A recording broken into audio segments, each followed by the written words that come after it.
अधिपती विघ्नहर्ता गणपती गजाननाला वंदन करून अखंड महाराष्ट्राचे आराध्य दैवत छत्रपती शिवाजी महाराजांना मानाचा मुजरा करून पाळपेणे गावची ग्रामदैवत श्री खेमवर्धन मातेच्या चरणी नतमस्तक होऊन तसेच उबळे गावची ग्रामदैवत श्री भैरी केदार मानाई चंडिका देवीच्या चरणी नतमस्तक होऊन येथे जमलेल्या रसिक प्रेक्षकांना मानाचा मुजरा करून आम्हाला आमची कला सादर करण्याची संधी दिली त्याबद्दल आयोजकांचे श्री खेमवर्धन पालखी पदक पालपेणे तळ्याचीवाडी यांच्या वतीने हार्दिक हार्दिक आभार मानतो आणि आमच्या कार्यक्रमाला सुरुवात करतो। जय हिंद, जय महाराष्ट्र।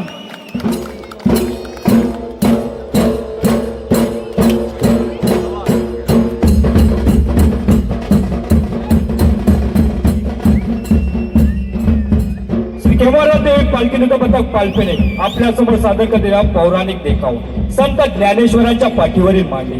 ही कथा आहे संत ज्ञानेश्वरांची भक्तीची आणि योग शक्तीची। ज्ञानेश्वरांनी पैठणमध्ये ब्रह्मवृंदाच्या साक्षीने रेड्याच्या मुखातून वेद वधून घेतले। तेव्हापासून आळंदीचे सर्व लोक या भावंडांना आदरपूर्वक वागू लागले। पण विसोबा साठे नावाचा व्यक्ती या भावंडांचा द्वेष करीत असत। त्यांना संन्यासाची पोरं म्हणून हिणवत असत। एकदा असं झालं, दिवाळी सणाच्या दिवशी निवृत्तीदाराला मांडे खाण्याची इच्छा झाली। त्याला लागणारं खापर घरी नव्हतं, त्यामुळे मुक्ता ते खापर आणण्यासाठी कुंभाराकडे गेली। पैठणच्या विसाजी पंतांनी या भावंडांना काही द्यायचा नाही असा दम दुकानदारांना भरला होता। त्यामुळे दुकानदारांनी तुम्हा संन्यासाच्या मुलांना काही देणार नाही असं बोलून मुक्तेला नाकारलं। मुक्ता हिरवसली, घरी आली, रडू लागली, कारण आपल्या दादाला हवा तो पदार्थ बनवता येणार नाही याचं दुःख तिला झालेलं। तिचा पडलेला चेहरा पाहून ज्ञानेश्वरांनी विचारलं, का काय झालं मुक्ते? मुक्ता रडत रडत ज्ञानदादाला सांगू लागली, ज्ञानदादा, निवृत्ती दादाने कधी नव्हे तर मांडे खाण्याची इच्छा केली आणि त्यांची इच्छा मी पूर्ण करू शकत नाही। का काय झालं? ज्ञानदादा, विसाजी काकाने मला फुटका कापड देखील मिळू दिलं नाही, हाकलून लावलं। भिकाऱ्यांना कसले मांडे खायच्या डोळे म्हणून अपमान केला। इतकेच ना, तू तयारी तर कर, आपण करू मांडे। अरे पण कसे करायचे मांडे? तू तयारी तर कर। ज्ञानदादाने आश्वासन दिल्यावर ते पूर्ण करेल याची खात्री मुक्ताला होती। मुक्ता उठली, तयारीला लागली। मांडे बनवण्यासाठी लागणारं पीठ आणि इतर साहित्य तयारच ठेवले होते, फक्त गरज होती ती खापराची। तयारी झाल्यावर मुक्ता ज्ञानदादाला विचारते, ज्ञानदादा, कुठे रे कापर? कशावर भाजू मी मांडे? ज्ञानेश्वरांनी भगवंताचं स्मरण केलं, ओनवे झाले आणि आपल्या योग सामर्थ्याने जठराग्नी प्राप्त केला आणि स्वतःची पाठ लाल बुंद तव्यासारखी तापवली आणि मुक्तेला सांगितलं, मुक्ते ताप माझ्या पाठीवर। तशी मुक्ता आनंदाने दादाच्या पाठीवरती मांडे तापू लागली। एकीकडे आज मुक्ता कशी बरे मांडे बसते हे बघण्यासाठी विसाजी पंतांची शास्त्रीबुवा ज्ञानेश्वरांच्या झोपडीपाशी निघाले।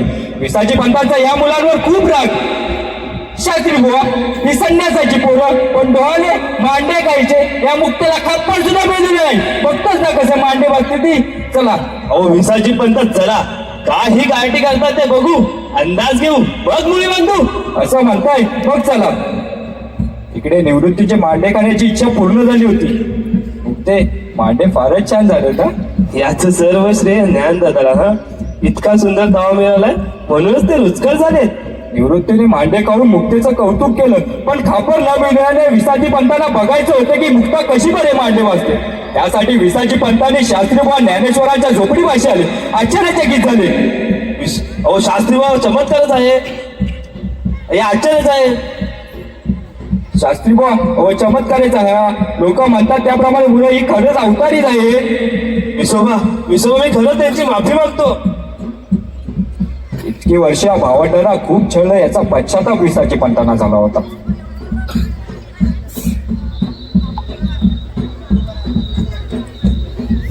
क्षमा असावी ज्ञान माऊली, चूक झाली तुम्हाला ओळखण्यात, चुकलो मी, क्षमा असावी। आणि त्याच वेळी ज्ञानेश्वरांच्या मुखातील ते गोड शब्द, विसोबा काका, दृष्टी नितळ केलं तर सार सात्विक दिसतं। तुमच्या दृष्टीचा भ्रम गेला यातच सारं काय आहे। पण विसोबा काका, तुम्हाला खेचरासारखं राहावं लागेल आणि यापुढे विसोबा साठे नाही तर विसोबा खेचर म्हणून ओळखले जात। शेवटी विसाजी पंतांना त्यांची चूक समजली, ज्ञानेश्वरांना शरण आले।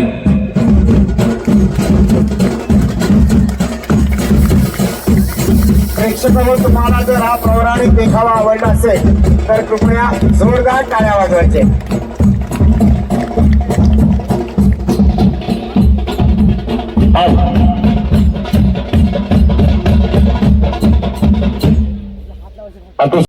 उशीर झालाय, पण उशीर झाला असला तरी आता इथून पुढे मात्र आपण मंत्रमुग्ध होणार आहात, कारण एक सुंदर असा हा कोकणचा पारंपरिक लोककलेचा ठेवा आपल्या समोर सादर करण्यासाठी पहिला संघ येतोय. खेमवर्धन पालखी नृत्य पथक पालपेणे तालुका गुहागर. पहिला कलाकार पायाखाली पेढे, हातामध्ये 2 निरांजन, डोक्यावर पेटी समयी, प्रदक्षिणा घातली जाते भैरी केदार मानाई चंडिका देवस्थानच्या या पालखीला.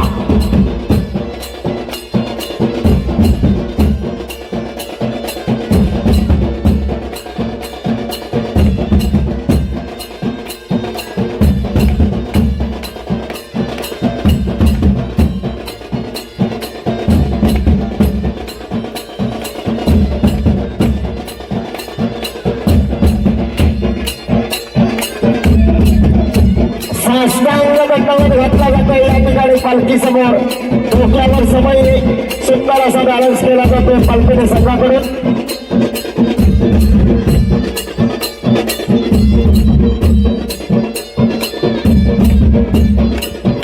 आरती केली जाते कोकणे गावच्या ग्रामदेवतेची.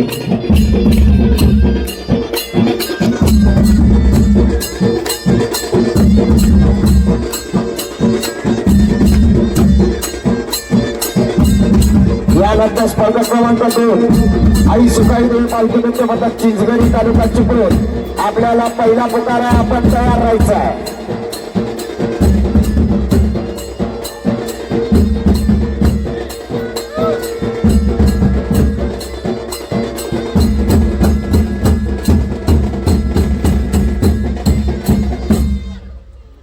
चला चला पटकन पालपेणे संघ आपण चला आतमध्ये. सगळ्यात पुढे भागवत धर्माची भगवी पताका डौलाला फडकवणारा निशाणवाला, त्याच्या पाठोपाठ झांजवाला, त्यानंतर 2 ढोल ताशा, पुन्हा 2 ढोल, वयोवृद्ध असे समई वादक आणि त्यांच्या जोडीला समईच्या जोडीला सूर, असे हे 9 वाद्य कलाकार या ठिकाणी 3 नंबरच्या रिंगणामध्ये येत आहेत. आणि यानंतर 6 जोड्या म्हणजे 12 कलाकार हे पालखी नाचवण्यासाठी आता प्रवेश करणार.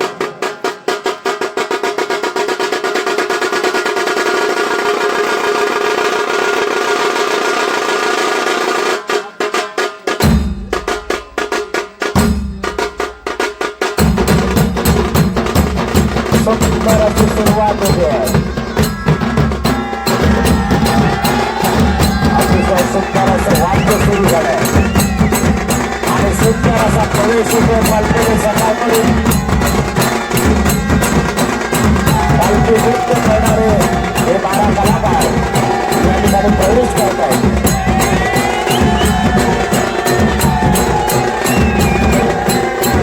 वयोवृद्ध समई वादक या ठिकाणी सुंदर असे सगळ्यांमधून सूर ऐकायला मिळत आहे.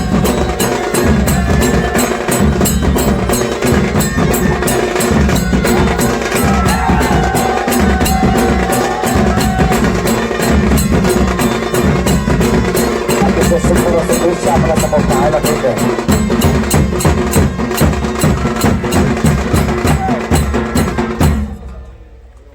पालपेणे संघ संपूर्ण संघ या ठिकाणी दाखल झालेला आहे. प्रत्येक संघाने आपली जी काही प्रॉपर्टी असेल, आपलं जे काही साहित्य असेल ते एकदाच आतमध्ये घेऊन ठेवायचं आहे. एकदा का वेळ तुमची चालू झाली की नंतर तुम्हाला बाहेरही जाता येणार नाही आणि बाहेरच्या कोणाला आतमध्ये काही देताही येणार नाही. आणि जर तसं चुकून कोणी केलं तर जेवढे वेळा तुम्ही ते आत बाहेर कराल तेवढे गुण तुमचे कमी केले जातील.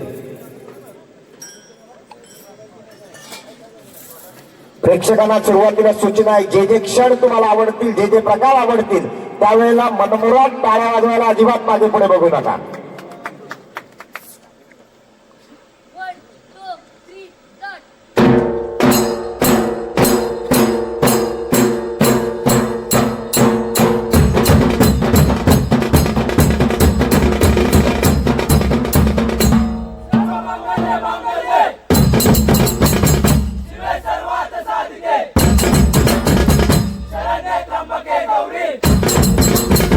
नारायणी नमोस्तुते.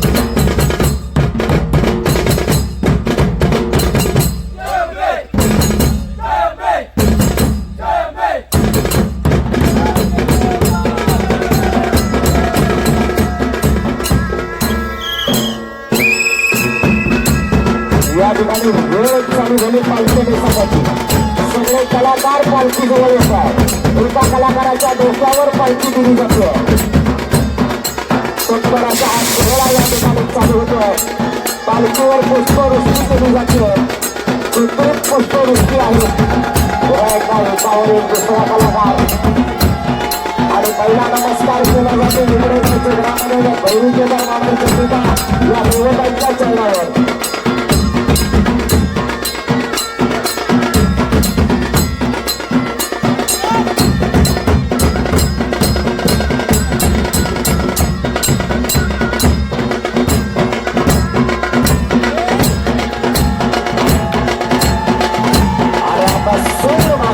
सूड म्हणजे कोणाचा घटना घेणं नव्हे तर ढोलावर मारलेलं हे वाक्य यालाच कोकणच्या भाषेमध्ये सूड म्हणतात. चार ढोल एक भाषा सगळी सूड दिशा छान असे हे सगळे वाद्य कलाकार दुसऱ्या रिंगणामध्ये नृत्य कलाकार आणि पहिल्या रिंगणामध्ये पालखी नाचवली जाते.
या स्पर्धेतला आठवा संघ यात्रेला पालखी करपेड तालुका संकेश्वर हा संघ सुद्धा आत्ता या ठिकाणी दाखल होतोय.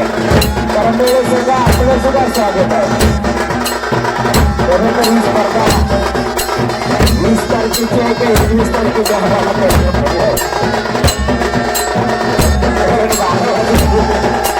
तारखेला आणि 21 तारखेला स्पर्धा चालू झाली. त्यावर तारीख 20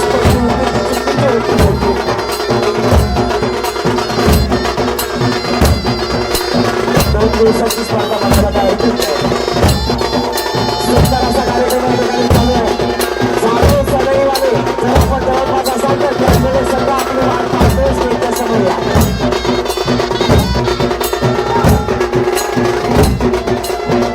सुंदर असा कार्यक्रम चालू झाला पालखी संघाचा. पेशावाला साधवाला ढोलवाला पाचवाला सदैव सूर आणि पालखी नृत्य करणारे कलाकार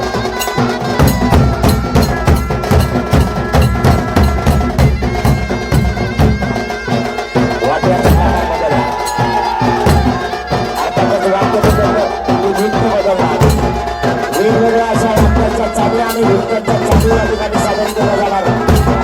काही चित्रकला प्रकार सुद्धा आपल्या समोर सादर केले जाणार. दिलेल्या 20 मिनिटांच्या वेळेमध्ये पालखी संघ काय काय आपल्या समोर सादर करतो पाहायचं.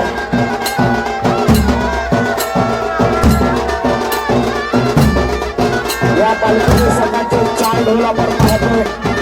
या 4 ढोलामधला 1 नंबरचा जो छोटा ढोलवाला आहे तो या संघाचा प्रमुख आहे, कॅप्टन आहे. त्या बारक्याच्या इशाऱ्यावर हा सगळा संघ वाजवतो नाचवतो.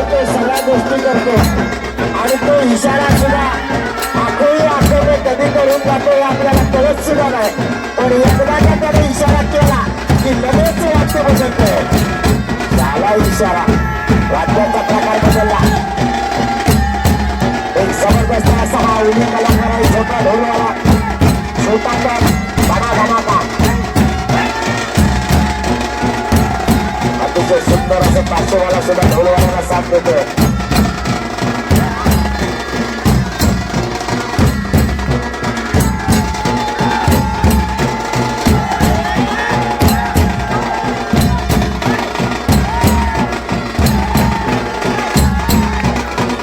सुंदर असा हा कार्यक्रम या ठिकाणी संपन्न होतोय हे मार्गात पालखी नृत्य पथक पालखीने या संघाकडून वेगवेगळ्या अशा या नृत्याच्या चाली आज दोन्ही पंच या स्पर्धेमध्ये डोळ्यात तेल घालून परीक्षण करताना आपल्याला पाहायला मिळत आहे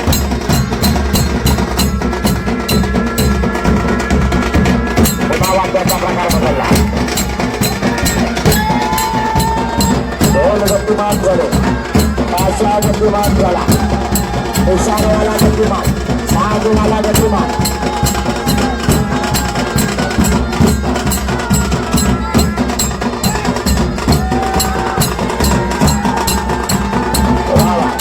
पालखीला थोडासा झोका देऊन ती या ठिकाणी नाचवली जाते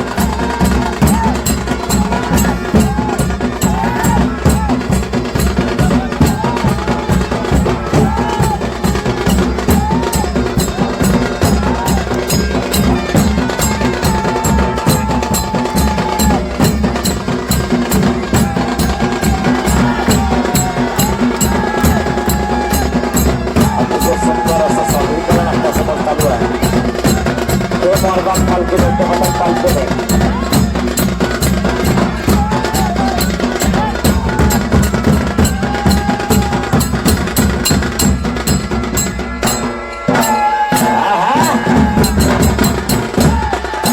पुन्हा वाद्य बदलतंय दिलेल्या साधारणतः 20 मिनिटांच्या वेळेमध्ये जे काही बलाढ्य संघ आहेत ते प्रबळ ढोलाच्या 16 ते 18 चाली मारत असतात अगदी स्पष्टपणे आणि हा बारका वाद्य कलाकार आपल्या इशाऱ्यावर इतर सहकार्यांना वाजवायला लावतोय आणि नाचायला सुद्धा लावतोय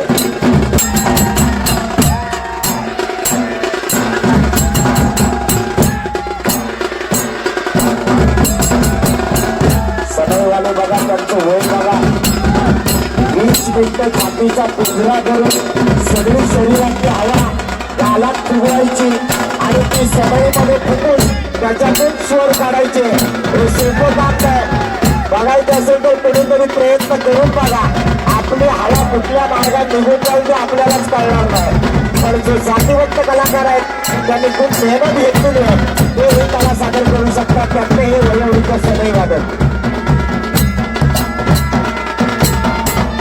वाद्याचा प्रकार बदलतो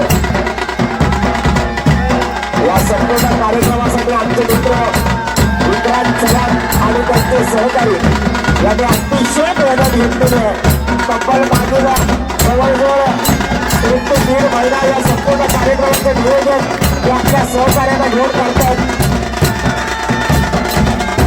बरोबर त्यांचं कौतुक करावं तितकं थोडं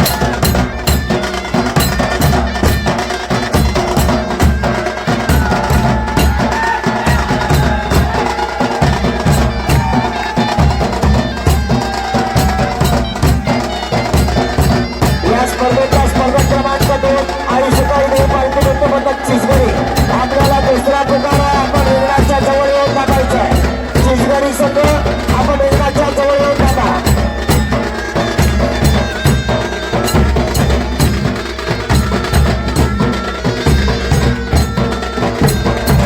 पारंपरिक वेशभूषा परिधान केलेला हा पालखी संघ सदरा कपडेला कमरपट्टा डोक्याला पट्टा वाद्य कलाकाराकडे जर पाहिलं तर डोकर 17 चक्रावर पुन्हा एकदा त्यांच्या डोक्यात टोपी सगळेवाला आणि सूरवाले बघा त्यांचं वय बघा पण वाजवण्याबरोबर त्यांचं नृत्य सुद्धा चालू आहे आणि ते सुद्धा आपण दिलेल्या रिंगणामध्ये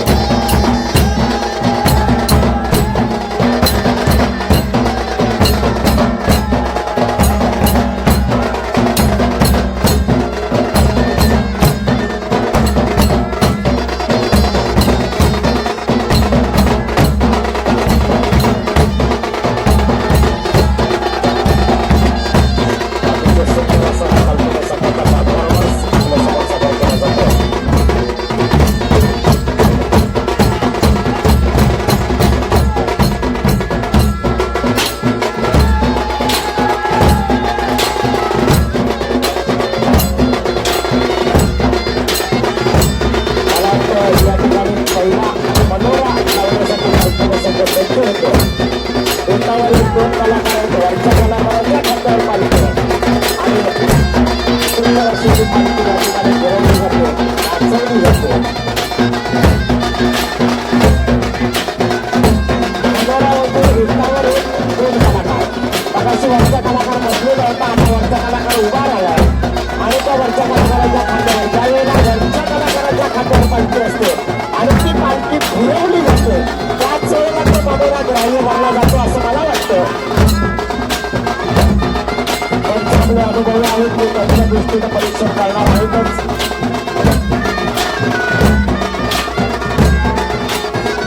या क्षेत्रातल्या मला तर गणपती यांच्याशिवाय जीवनाचा संघ होता, त्या संघातले काही कलाकार इथे मला दिसत आहेत. त्या गणपती लावून आलेल्या सगळ्या कलाकारांचं सुद्धा या ठिकाणी हार्दिक स्वागत आहे.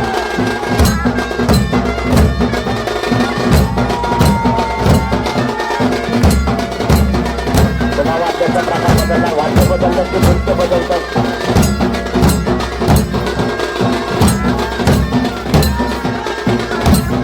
आज उघड गावामधल्या उघडगावचं ग्रामदेवत दैवी केदार मानाई चंडिका या देवस्थानाचा हा शिमगा उत्सव आणि या देवस्थानच्या शिमगा उत्सवानिमित्तानं आयोजित केलेल्या ग्रामस्थांच्या वतीनं आयोजित केलेला हा पालखी नृत्याचा सोहळा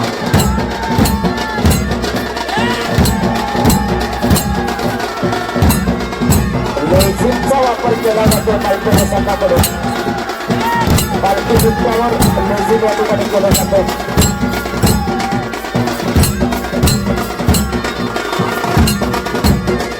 लेझिमच्या पाठोपाठ टाळ आणली जातात. सत्तांची भूमी असलेला आपला महाराष्ट्र, सत्तांची भूमी असलेला आपला कोकण प्रांत आणि त्या सत्तांचं प्रमुख वाद्य म्हणजे टाळ. त्या टाळांचा वापर या ठिकाणी या पालखी नृत्यामध्ये केला जातोय.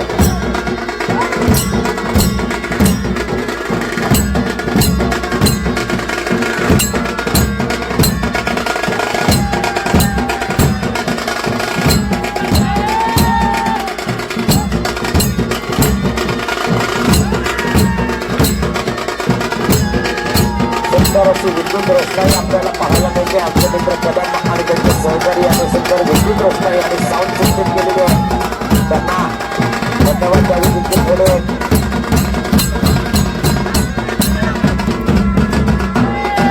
वाद्याचा प्रकार बदलतोय. नमनाच्या धर्तीवरचं वाद्य या ठिकाणी वाजवलं जातं आणि त्या वाद्याला साजेसं असं नृत्य या ठिकाणी सादर केलं जातं.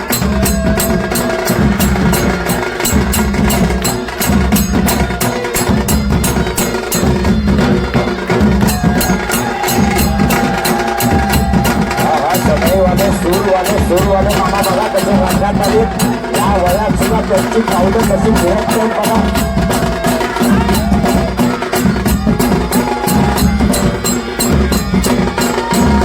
कोकणची संस्कृती जोपासणारा असा हा सोहळा पालखीला झोपा दिला जातोय आणि झोपा देऊन ही पालखी नाचवली जाते. जहागार पट्ट्यामध्ये बऱ्याच ठिकाणी अशा प्रकारे पालखी घराघरी फिरवून नाचवली जाते.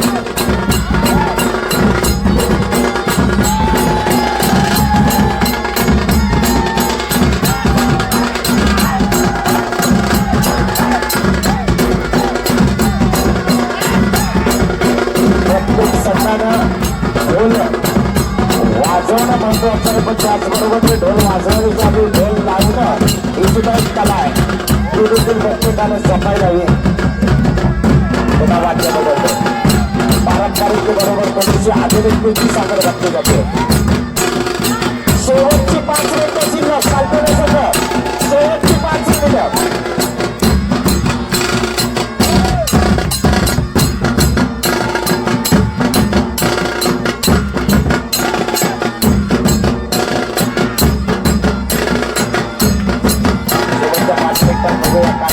सादर केलं जातं पालखीने संघाकडून.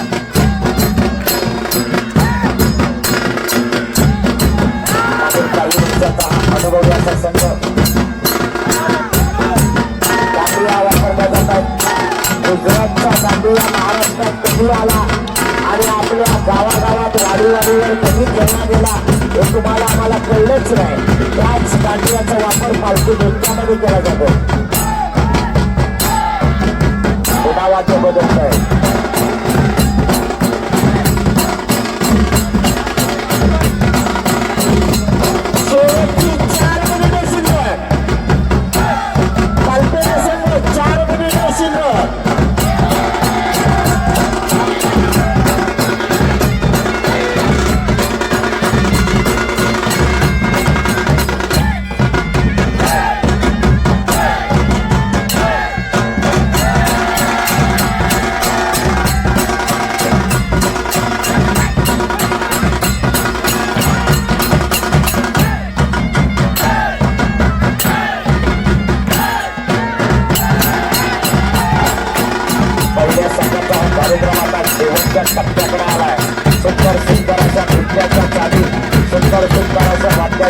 आपल्याला पाहायला मिळतात.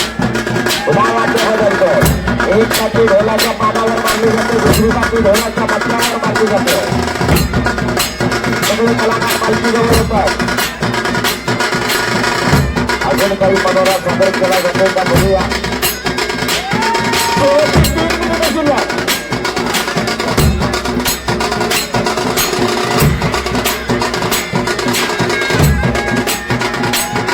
अतिशय सुंदर असा गरुडरूपी मनोरा या ठिकाणी पालखीने संघाकडून सादर होतो.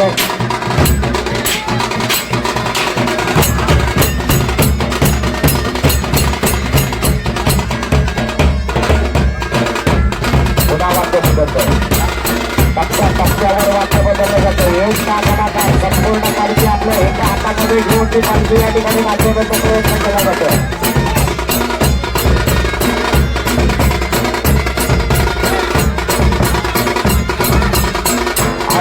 सगळे संघ एकमेकांच्या कार्यक्रमाची जवळ करणार आणि तो शेवटपर्यंत करणार.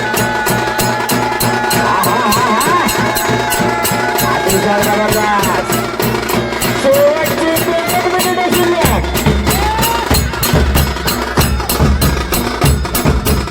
तुमच्यावर ताप्यावर पालखी आणि या ठिकाणी पालखी दाखवण्याचा प्रयत्न अवघड प्रकार आहे. भोंगरावर कलाकार बसलाय आणि भोंगरावर पालखी दाखवण्याचा प्रयत्न आहे.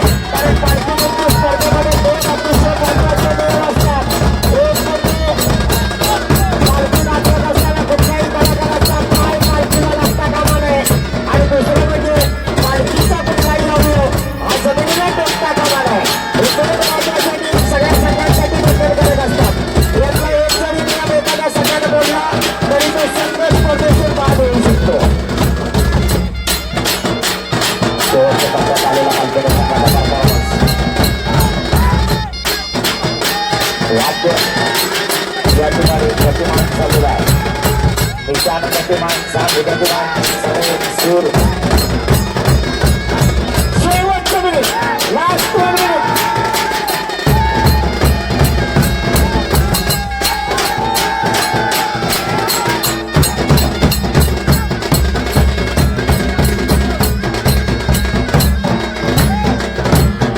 आणि आता या ठिकाणी शेवटचा सूर मारला जातोय पालखीने संघाकडून. कारण स्पर्धेची सुरुवात ही सुरानं व्हायला हवी आणि शेवट सुद्धा सुरानंच व्हायला हवा. सगळी वस्ती जाते पालखीजवळ. उदय केला जातो, धैर्यमाचा उदय केला जातो, केदारबाळाचा उदय केला जातो, मामाईचा आणि उदय केला जातो संगीता विनूचा.